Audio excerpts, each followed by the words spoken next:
Day 2 of the great adventure, going down south. We stopped over at Philip Kern's house, and I just bought this 1968 Harley Davidson factory flat tracker. One of only 2 left in the country, folks. 2. The man's so excited. It's not a Harley, it's a Triumph. Of course, I met Phil because of this jacket. He saw I had the jacket on the video, and he goes, "You got the jacket, I got the bike." This is Gary. Tell us a little about how rare this piece is. This is as rare as they get. This is one of 18 made. These were made for the likes of Gary Nixon, Romero. This is from Romero's rides. That has been turned into a bike that you can enjoy on the road. Or, if you felt like taking the brakes off of it, putting a number plate on, which I do have the number plate for this bike. So Romero, this is a factory Harley, factory Triumph race bike. Raced by Triumph. The highway.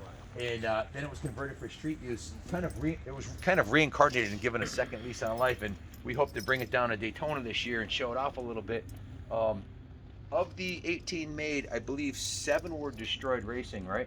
Mm-hmm. Now this is a special homologation bike. They had to make 200 of these motors so they could race it in the 1968 AMA National Championship Series, and they won that year. This bike is a national championship winning bike, one of 2 left in the country. 5 others are known to be in a museum in England. Is that correct? To my knowledge. To our knowledge. So at the Sammy Miller Museum. At the Sammy Miller Museum. So you're not going to see another one. You might see reproductions. In fact, you were building a reproduction when this came up for sale in Walnex 20 years ago, roughly, right? Correct.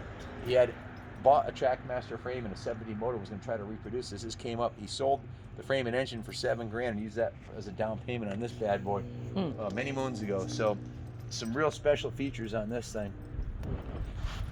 And he actually got clocked at Daytona in a vintage race on this, going how fast, Phil? 137 miles an hour. 137 miles an hour. That's a little teaser video for you. Stay tuned. We're heading south, hammer down to southbound on 95. Next stop, North Carolina, for a couple of vintage Hondas and a 27 Harley Davidson, and then to Myrtle Beach for 3 FXRs, hot rod FXRs, and then to points unknown, Alabama, Wheels Through Time Museum. Stay tuned. If you have motorcycles for sale and you're on the 95 corridor, we're coming down south, and I've got